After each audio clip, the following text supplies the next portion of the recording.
Boa noite, igreja. Boa noite, meu irmão. Boa noite, minha irmã. Boa noite, família da Igreja Cristã Nova Vida em Olaria. Mais um culto de quinta-feira. Que Deus nos concede a graça de nós estarmos reunidos, como você bem sabe, nesse formato, às 18h30, em uma sala virtual de oração. E agora nos colocamos diante das Escrituras para ouvirmos a exposição do texto sagrado. E nessa noite eu convido você a abrir a sua Bíblia no Salmo de número 4. O Salmo da meditação desta noite é o Salmo de número 4. E assim nos diz a palavra do Senhor no Salmo de número 4. Responde-me quando clamo, ó Deus, que me fazes justiça. Dá-me alívio da minha angústia. Tem misericórdia de mim e ouve a minha oração. Até quando vocês, ó poderosos, ultrajarão a minha honra? Até quando estarão armando ilusões e buscando mentiras? Saibam que o Senhor escolheu o piedoso. O Senhor ouvirá quando eu o invocar. Quando vocês ficarem irados, não pequem. Ao deitar-se, reflitam nisso e aquietem-se. Ofereçam sacrifícios como Deus exige e confiem no Senhor. Muitos perguntam, quem nos fará desfrutar o bem? Faze, ó Senhor, resplandecer sobre nós a luz do teu rosto. Encheste o meu coração de alegria, alegria maior do que a daqueles que têm fartura de trigo e de vinho. Em paz me deito e logo adormeço, pois só tu, Senhor, me fazes viver em segurança. Curve sua cabeça, vamos orar. Senhor Deus e Pai, nós te agradecemos por mais essa oportunidade que nos concede de meditarmos nas Escrituras, nesse texto inspirado pelo Teu Espírito, para a nossa edificação, Senhor, aprendizado a respeito da oração. Pedimos que o Senhor fale conosco e ajude-nos, ó Deus, diante de circunstâncias difíceis, angustiantes, aflitivas, podermos lamentar, Senhor, mas confiantes, olhando para quem Tu és e para aquilo que Tu podes fazer. Fala conosco, ilumina o nosso entendimento e que possamos, à luz da pessoa e da obra de Cristo, compreendermos melhor esse texto que foi colocado nas Escrituras para a nossa edificação. Em nome de Jesus nós pedimos isso. Amém. Meus irmãos e minhas irmãs, há circunstâncias na vida em que, assim, não tem jeito. Nós somos levados a lamentar por aquilo que nós estamos vivendo. Lamentar por uma situação aflitiva, angustiante, algo que nos traz incertezas, que nos amedronta. Lamentar em situações assim não é pecado nenhum. Às vezes a gente pensa que o lamento em si mesmo seria assim uma manifestação de falta de fé, mas isso acontece porque há tanto triunfalismo no meio evangélico e tanto discurso de uma vida de vitória, de prosperidade, que não se vê mais espaço para esse lamento confiante. O lamento confiante em Deus, mesmo em meio a circunstâncias tão difíceis. É isso que nós vemos em uma série de salmos, como esse aqui, o Salmo de número 4. Salmos como este nos ajudam em nossa oração em momentos como este de pandemia, que se arrasta por mais de um ano, trazendo restrições, preocupações, perturbações à nossa mente, afetando a nossa saúde mental e, quando infectados, o nosso corpo, trazendo tristeza sobre tristeza, seja por causa de familiares e amigos mortos, seja por causa das centenas de milhares de mortos em nosso país e no mundo. Gente, é impossível nós não nos sensibilizarmos com o que vem acontecendo. Impossível. Há pouco tempo nós vimos contêineres frigoríficos em hospitais para preservar os corpos dos vitimados pela Covid. Falta de covas para enterrar os mortos, pessoas morrendo por falta de oxigênio. Nesse dia que eu estou falando com vocês, nós já passamos dos 411 mil mortos aqui no Brasil, e apesar da queda recente nas últimas semanas, nós permanecemos aí durante várias e várias semanas com uma média móvel de mortos por Covid em torno de 2.400 pessoas por dia mortas por essa doença, ou complicações resultantes dela. Pesquisa recente mostrou que 86% dos brasileiros conhecem alguém que morreu em decorrência do coronavírus. Um familiar, um amigo, alguém de uma família conhecida. É impossível a gente não se sensibilizar com o que tem acontecido recentemente lá na Índia. Pessoas que não conseguem, como aconteceu aqui no Brasil também, não conseguem atendimento médico, estão morrendo por falta de oxigênio. Os crematórios mostrando dezenas e dezenas de piras funerárias e mesmo assim não estão conseguindo dar conta do número de mortos diários naquele país. Como não lamentar essas coisas? E como a gente pode se expressar diante de Deus com lamento e confiança? Esse salmo atribuído a Davi mostra como a gente pode se expressar em oração com esse tipo de lamento, mas também com confiança em Deus. Há quem destaque as semelhanças deste salmo de número 4 com aquele que nós vimos na semana passada, o salmo de número 3. Especialmente pela menção a opositores e a expressão de confiança de Davi, a sua expressão de confiança em Deus. Veja aí comigo, aqui no versículo 5 do salmo de número 3, nós podemos ler o seguinte: eu me deito e durmo e torno a acordar, porque é o Senhor que me sustém. Agora veja o versículo 8 do capítulo 4 do salmo de número 4. Em paz me deito e logo adormeço, pois só tu, Senhor, me fazes viver em segurança. Esse destaque feito por muitos se dá pelo fato de que no salmo de número 3, Davi ele declara sua confiança em Deus para viver um novo dia. Enquanto que no salmo de número 4, ele declara sua confiança em Deus para descansar em paz à noite. Ao longo desse salmo 4, nós vemos que Davi estava certo de que Deus é justo e misericordioso.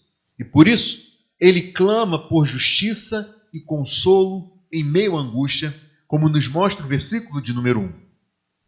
Depois, certo de que Deus é fiel, Davi adverte aos que lhe faziam acusações e lhe traziam desonra, identificando a causa da sua angústia e do seu clamor por justiça. E isso é o que nos mostra os versículos 2 e 3. Depois, certo das inclinações dos nossos corações, Davi, ele aconselha os que padecem o mesmo que ele, para que essas pessoas, como ele, também confiem no Senhor. E isso nós podemos ver nos versículos 4 e 5. Depois, certo de que Deus é bom, Davi reafirma a sua confiança na graça de Deus, no versículo de número 6, e ele encerra esse salmo, certo de que Deus é poderoso. E por isso, ele declara a alegria e a paz que ele tem em Deus. Então vejam que esse salmo ele começa com Davi orando e clamando por justiça em meio à angústia, e ele se encerra com a alegria e a paz concedidas por Deus a Davi. Mesmo sofrendo a desonra com as acusações mentirosas que eram feitas a ele, Davi confiou que Deus é misericordioso, fiel, bom e poderoso. Foi só por causa de quem Deus é e confiando somente nesse Deus que Davi pôde se sentir seguro, ainda que as circunstâncias não tivessem sido mudadas até o final do salmo. Este salmo mostra que Deus proporciona alegria, paz e segurança a quem nele confia, mesmo em situações angustiantes. Este salmo nos mostra, e nós exploraremos esse tema nesta noite. Deus proporciona alegria, paz e segurança a quem nele confia, mesmo em situações angustiantes. Vamos começar pelo versículo 1, onde Davi está certo de que Deus é justo e misericordioso. E por isso, ele clama por justiça e consolo em meio à angústia. No versículo 1, Davi afirma o seguinte, veja aí comigo. Responde-me quando clamo, ó Deus, que me fazes justiça. Dá-me alívio da minha angústia, tem misericórdia de mim e ouve a minha oração. Vejam vocês que de forma parecida com a oração que Jesus nos ensinou, que começa dizendo, Pai nosso que estás nos céus, santificado seja o teu nome, onde nós somos ensinados por Jesus a reconhecer o quanto Deus é exaltado, o quanto Ele está acima de tudo e de todos, e o quanto Ele é santo, ou seja, diferente de quaisquer outras pessoas, diferente de qualquer outra coisa, o Deus único e verdadeiro. Neste Salmo de número 4, Davi começa a sua oração reconhecendo os atributos de Deus, e justamente por isso é que ele direciona a esse Deus o seu clamor.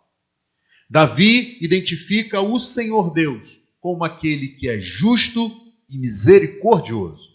Primeiro, há um senso de profunda humildade em Davi, logo na abertura da sua oração. Ele declara, responde-me quando clamo, ó Deus que me fazes justiça. Uma outra tradução para este versículo registra o seguinte, responde-me quando clamo, ó Deus da minha justiça. Há nesse salmo, meus irmãos e minhas irmãs, uma linguagem jurídica. Davi ele descreve um cenário como daquele de um tribunal onde se apela para que a justiça seja feita. Só que Davi apela a Deus não se escorando em uma justiça própria. Davi ele clama por socorro com base na justiça de Deus. Davi ele confia que Deus olhará os autos do seu processo e chegará a um veredito justo, mas também Davi declara, ele tem essa intenção de declarar que esse Deus é a sua justiça. E esse é um tema precioso para nós que cremos no Senhor Jesus. É por isso que esse salmo, ele tem tanto a dizer a nós e porque nós podemos nos identificar com o que Davi diz nessa oração.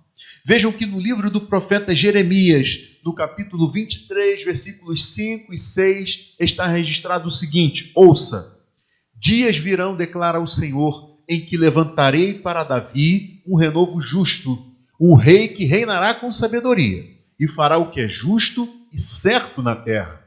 Em seus dias, Judá será salva, Israel viverá em segurança, e este é o nome pelo qual será chamado. O Senhor é a nossa justiça. O profeta Jeremias, ele anuncia a vinda de um descendente de Davi, que seria um rei reconhecido pela sua justiça, sabedoria e retidão, e esse rei traria salvação e segurança para o povo de Deus. Este rei seria tão justo e íntegro que seria reconhecido pelo seu povo como o Senhor é a nossa justiça. E essa profecia de Jeremias, ela encontrou o seu cumprimento pleno em Jesus de Nazaré, o Cristo, o Messias, o Salvador, Senhor e Rei do Universo. Para nós cristãos, o reconhecimento de Jesus Cristo como o Senhor, a nossa justiça, é de uma importância indescritível. O fato de Jesus ser a nossa justiça é o que define o cristão diante de Deus. E isso porque a Bíblia declara que não há um justo sequer, não há quem faça o bem e nunca peque dentre todos os seres humanos de todos os tempos.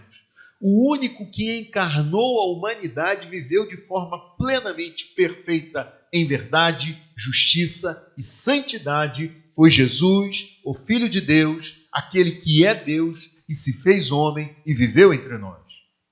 Ele entregou a morte, ele entregou a sua vida à morte, pagando o preço da justiça, da justa condenação de Deus sobre todo ser humano, a fim de salvar a muitos. A todo homem, a toda mulher que se arrepende dos seus pecados, que nele crê como Salvador e o recebe como Senhor da sua vida. A Bíblia declara que Jesus, o justo, morreu pelos injustos para que estes fossem então justificados. Jesus assumiu a condenação desses transgressores, morreu no lugar dessas pessoas e, ao fazer isso, ele realizou aquilo que nós chamamos de uma grande troca. A perfeita justiça de Cristo foi imputada, foi declarada sobre quem se arrepende e nele crê, enquanto que toda a injustiça, todas as transgressões e todos os pecados dessas pessoas foram transferidos, foram assumidos por Jesus. E é nesse sentido que os crentes são justificados por meio da fé somente em Cristo. A pessoa que se arrepende e crê, ela recebe imerecidamente não só o perdão dos seus pecados, como também todo o mérito de Jesus, toda a justiça perfeita de Cristo como se fosse sua. E é por isso que os cristãos podem encher os pulmões e proclamar a plena voz: o Senhor é a nossa justiça. É por isso que os crentes podem se colocar em oração diante de Deus e declarar o seu lamento confiante, assim como Davi, nesse Salmo de número 4, no versículo 1, onde nós lemos: responde-me quando clamo, ó Deus que me faz justiça. Responde-me quando clamo, ó Deus que me faz justiça. E Davi continua, ele diz: dá-me alívio. Ele diz: dá-me alívio na minha angústia, tem misericórdia de mim e ouve a minha oração. A angústia é a razão do clamor de Davi. A misericórdia de Deus é o que faz com que ele clame em meio a essa sua angústia. A pessoa que crê em Cristo, ela deve saber muito bem o que é orar a um Deus misericordioso e justo, porque essa pessoa já experimentou em sua vida a maior expressão da misericórdia e da justiça de Deus. E aí eu me lembro das palavras do apóstolo Paulo, registradas na sua carta aos Romanos, quando, como um fundamento do cristão, ao orar com esse lamento confiante, assim como Davi aqui.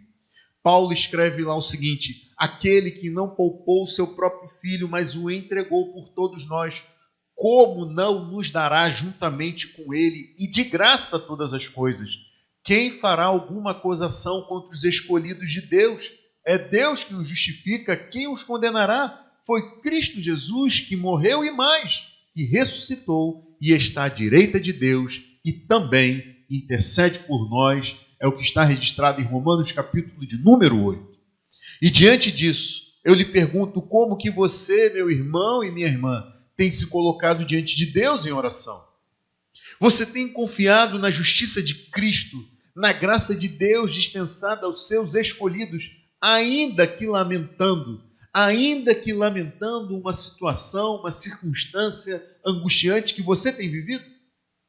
Você está certo, está certa de que Deus não ignora a sua angústia, de que Ele não despreza o seu clamor, de que Ele não é aquele tipo de juiz que engaveta o seu pedido, ou, como dizem no jargão, senta sobre aquilo que está sendo pleiteado no tribunal? Mas ainda você tem confiado que o próprio Jesus Cristo, Ele está à direita de Deus e Ele também intercede por você, meu irmão, minha irmã. Pense, medite, traga isso à sua memória, pense muito bem sobre isso. Da próxima vez que você se colocar em oração, isso fará toda a diferença na sua vida.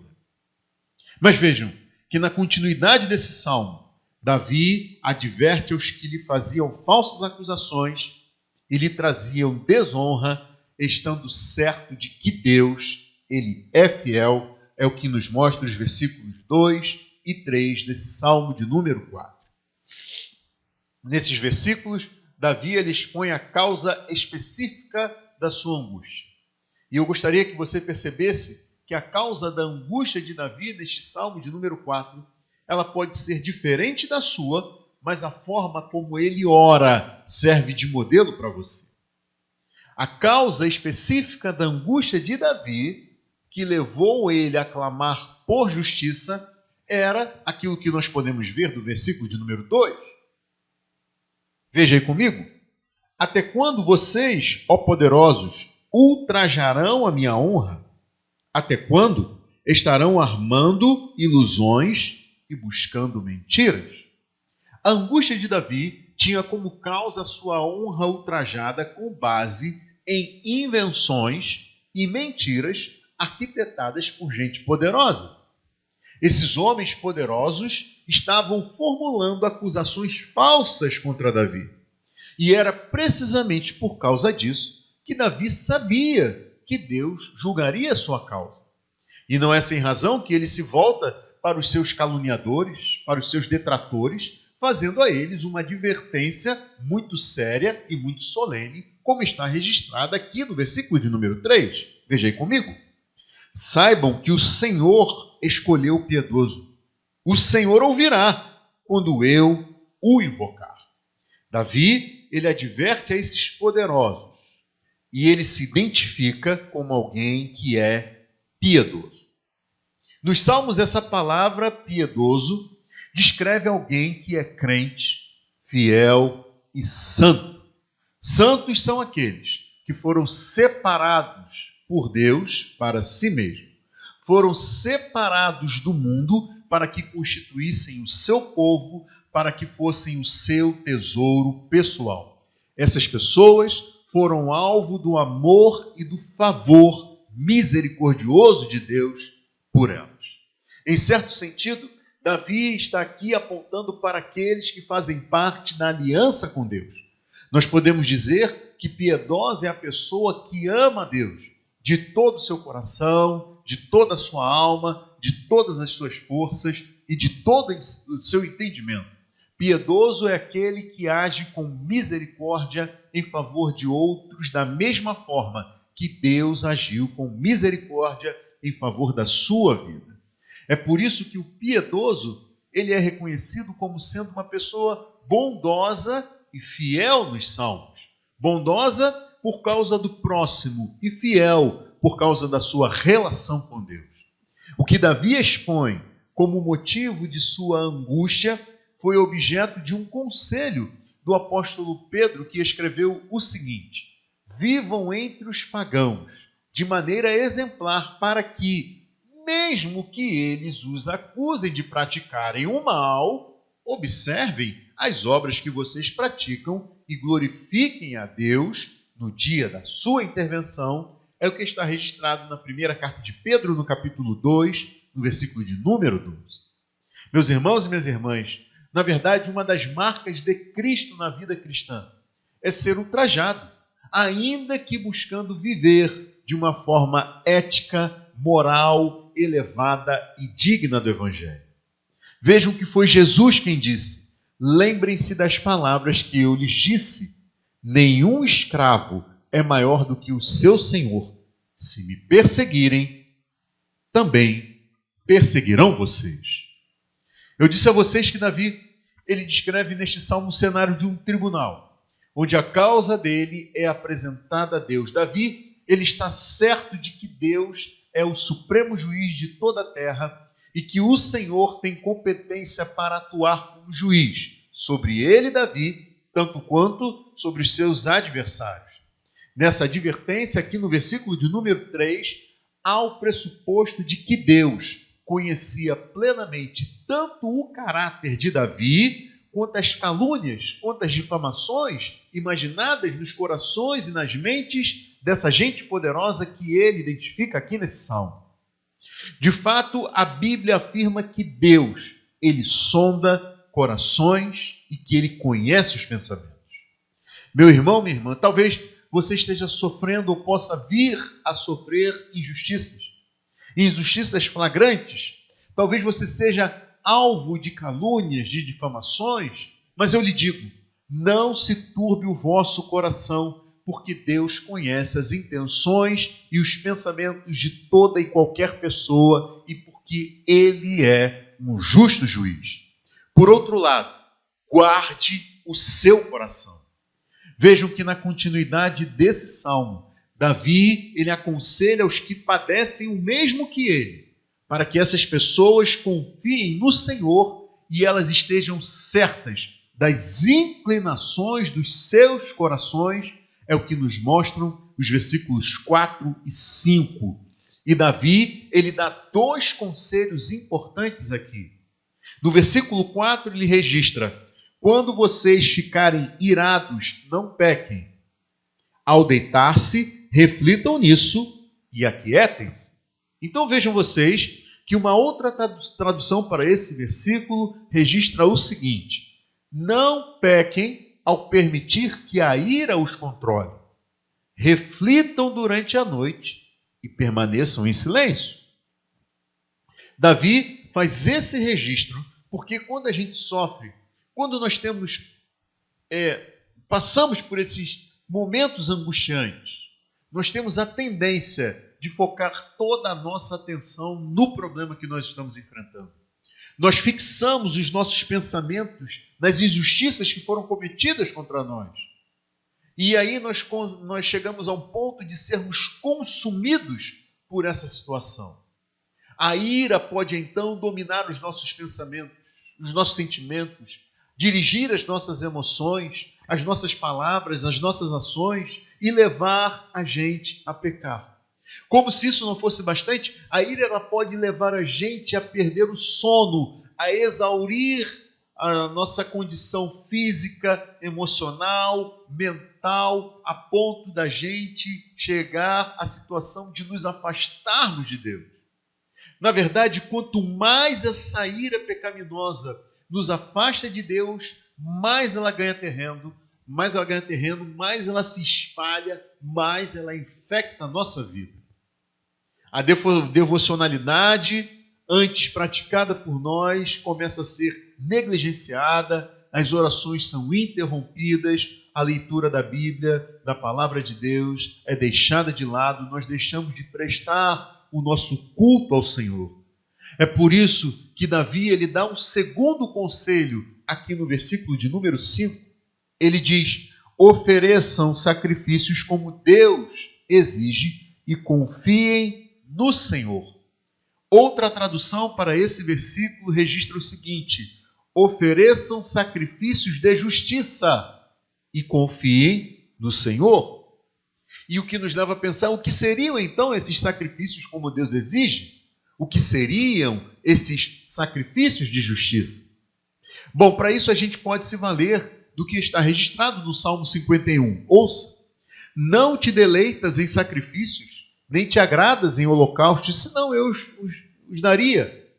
Os sacrifícios que agradam a Deus são um espírito quebrantado, um coração quebrantado e contrito, ó Deus, não desprezarás. Então, te agradarás dos sacrifícios sinceros, das ofertas queimadas e dos holocaustos, e novilhos serão oferecidos sobre o teu altar. Outra tradução registra o seguinte, para este Salmo 51.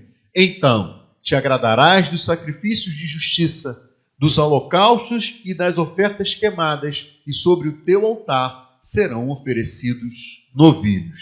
Te agradarás dos sacrifícios de justiça. E daí a gente percebe que não se trata apenas de cumprir um ritual de culto e fazer isso de forma desacompanhada de um coração quebrantado, sincero e dedicado a Deus. Então vejam, meus irmãos e minhas irmãs, que os sacrifícios no Antigo Testamento, eles existiam para que o pecador pudesse perceber o quão indigno e o quão necessitado ele era de Deus. E nesse aspecto, esse salmo ele ganha um significado todo especial para nós que cremos em Cristo, nós que somos cristãos. Jesus Cristo ele foi preso, julgado e condenado injustamente à morte. Mas ele ressuscitou como vindicação da sua justiça plena e da sua perfeição como homem diante de Deus. A Bíblia afirma que depois do sacrifício de Jesus Cristo, nenhum outro sacrifício se faz mais necessário para o perdão de pecados e para a justificação do pecador diante de Deus. Na verdade, a Bíblia afirma que os sacrifícios do Antigo Testamento, eles eram assim, sombras, figuras do maior, melhor e mais completo sacrifício de todos. O único, definitivo e eficaz sacrifício, o sacrifício de Jesus em favor de pecadores. Daí então, hoje, os sacrifícios dos quais Deus se agrada não são mais aqueles oferecidos pela morte de animais, mas sim aqueles oferecidos por meio de Jesus Cristo. Não mais para cobrir a justiça que nos falta, mas em razão da justiça que nos foi concedida por Jesus. É por isso que o escritor do livro aos Hebreus, ele afirma o seguinte: por meio de Jesus, portanto, ofereçamos continuamente a Deus um sacrifício de louvor, que é fruto de lábios que confessam o seu nome. Não se esqueçam de fazer o bem e de repartir com os outros o que vocês têm, pois de tais sacrifícios é que Deus se agrada. Hebreus capítulo 13, versículos 15 e 16. Então vejam que, seguindo os conselhos de Davi, aqui nesse Salmo de número 4, para que nós tenhamos em mente que não podemos nos deixar dominar pela ira essa que nos leve a pecar, e que nós também não devemos negligenciar o verdadeiro culto a Deus, nós precisamos estar focados nisso, porque essas coisas, se devidamente observadas por nós, em meio às angústias que nós podemos padecer, ainda que nós estejamos sofrendo injustiças, nós atravessaremos esses momentos de forma sadia e equilibrada. E eu quero destacar o que o escritor aos Hebreus afirmou sobre estes sacrifícios que agradam a Deus. Ele disse isso nos seguintes termos, como eu li para vocês: não se esqueçam de fazer o bem e de repartir com outros o que vocês têm. O escritor aos Hebreus diz isso, e ele afirma: pois de tais sacrifícios Deus se agrada.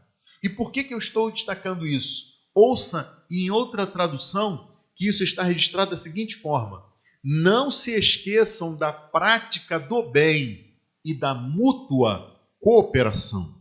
Eu estou destacando isso porque esse segundo conselho de Davi, ele pode ser entendido assim: não deixe de viver de modo piedoso, ou seja, não deixe de amar a Deus de todo o coração, alma, força e entendimento, e de continuar sendo misericordioso com as pessoas do mesmo modo que Deus tem sido misericordioso com você. E ela é uma séria advertência contra a inclinação do nosso coração em relação a Deus e às pessoas ao nosso redor, quando nós sofremos injustiças, quando nós padecemos injúria, difamação sem fundamento, quando nós somos alvos de falsas acusações, de mentira deslavada, quando nós sofremos angústias na alma produzidas por pessoas que agem de modo injusto e opressivo. E quanto maior a injustiça, quanto maior esse desagravo, quanto maior essa calúnia, mentira e a prolongação dessas coisas, maior é a nossa tendência a desanimar da fé e tomar o todo pela parte. A gente tende a julgar todas as pessoas como aquelas que têm sido falsas e mentirosas conosco. Ao ponto da gente dizer: está vendo aí? É por isso que eu não faço mais nada por ninguém. Está vendo aí? É por isso que eu não movo mais uma palha para quem quer que seja. E aí, então, a ira pecaminosa dominando os nossos pensamentos, as nossas palavras, as nossas ações, infectando-se, enraizando em nosso coração, pode fazer com que a gente deixe de fazer o bem, de repartir com os outros aquilo que nós temos. Pode fazer com que a gente negligencie a prática do bem e dessa mútua cooperação sobre a qual o escritor aos Hebreus registra na sua carta. E dessa forma, nós então nós não ofereceremos, por meio de Cristo, sacrifícios que agradam a Deus, como ele fala na sua carta e como Davi tem essa intenção de nos direcionar aqui no Salmo de número 4. Então vejam que são dois os conselhos de Davi. O primeiro, no versículo 4, ele diz: quando vocês ficarem irados, não pequem, aquietem-se. E o segundo, no versículo 5, ele registra: ofereçam sacrifícios como Deus exige e confiem no Senhor. Seguindo esses sábios conselhos, nós atravessaremos as angústias de modo digno do Evangelho.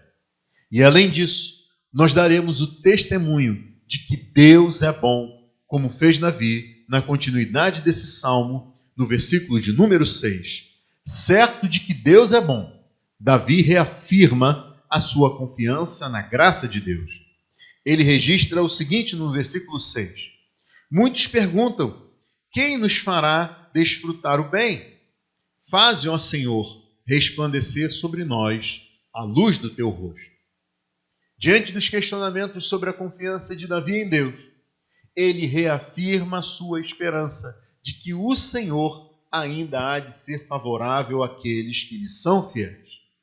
É possível que depois de incentivar o culto como Deus exige e fazer menção a esses sacrifícios de justiça, é possível que Davi tivesse aí em mente a bênção que era proclamada pelos sacerdotes sobre o povo de Israel, quando eles diziam: o Senhor te abençoe e te guarde, o Senhor faça resplandecer o seu rosto sobre ti e te conceda graça, o Senhor volte para ti o seu rosto e te dê a paz.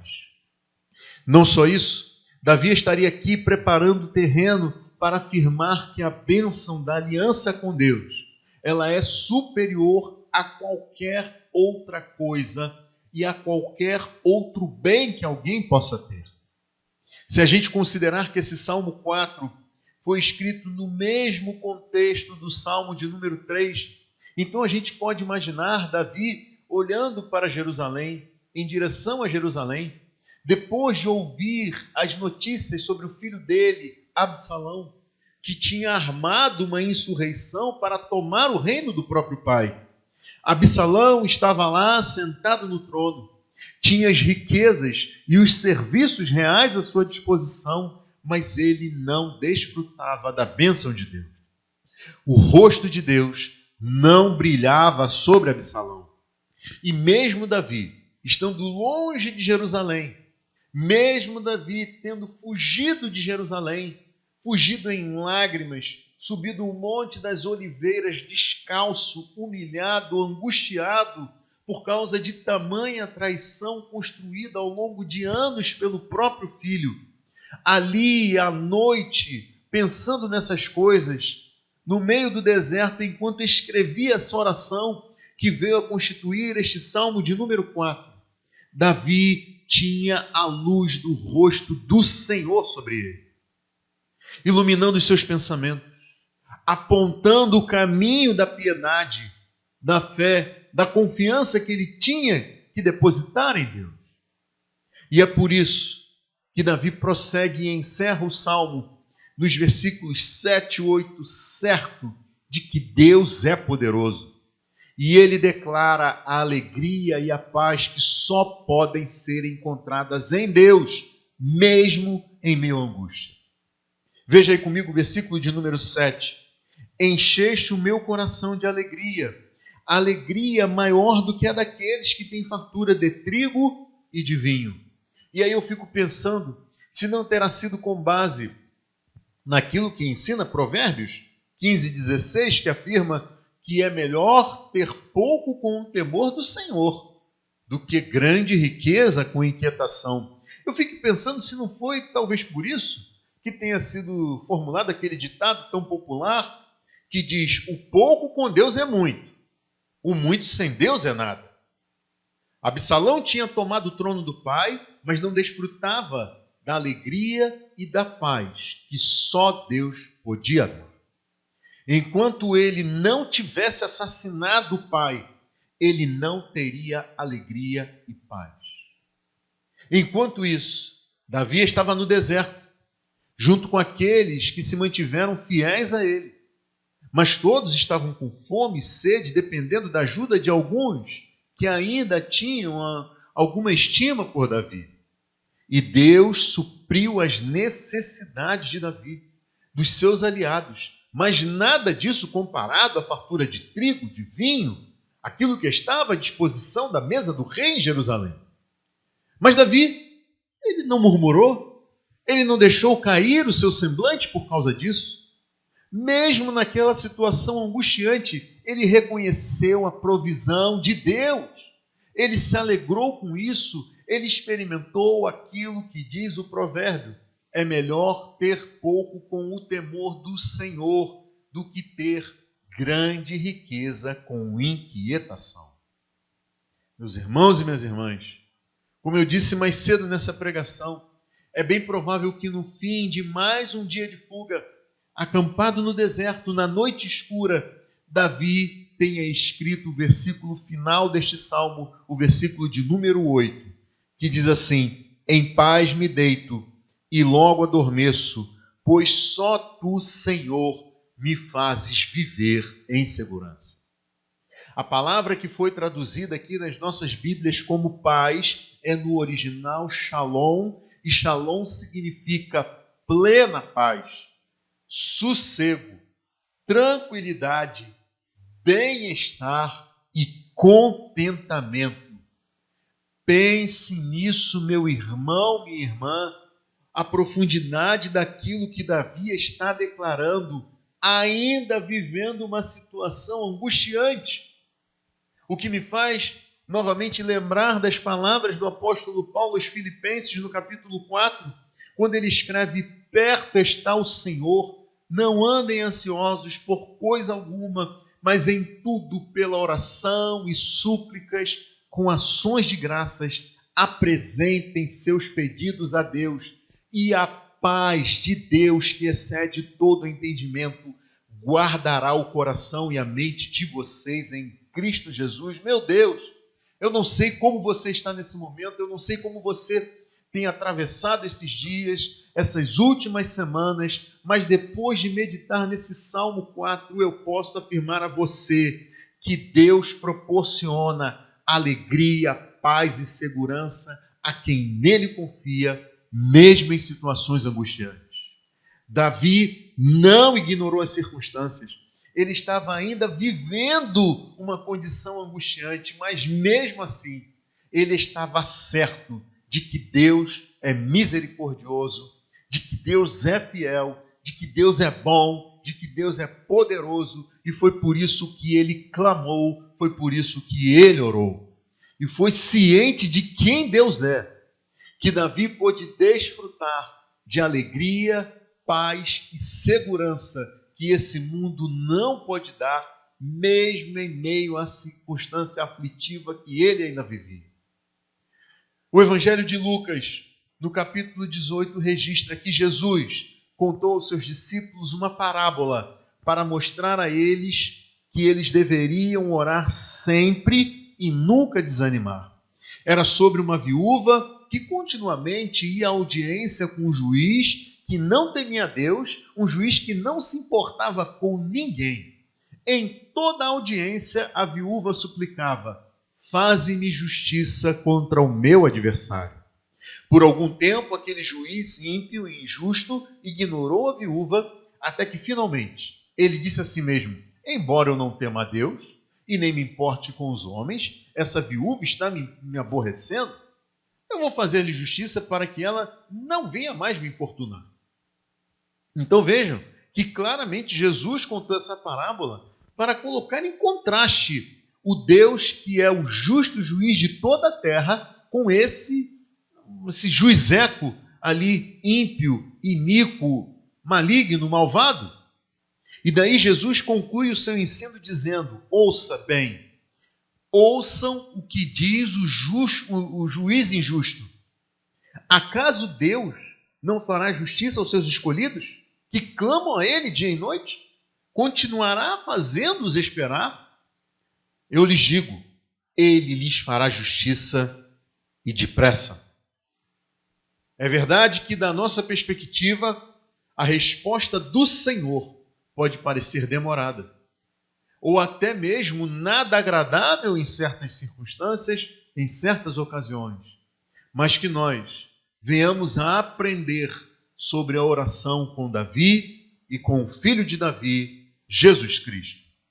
Deus proporciona alegria, paz e segurança a quem nele confia, mesmo em situações angustiantes.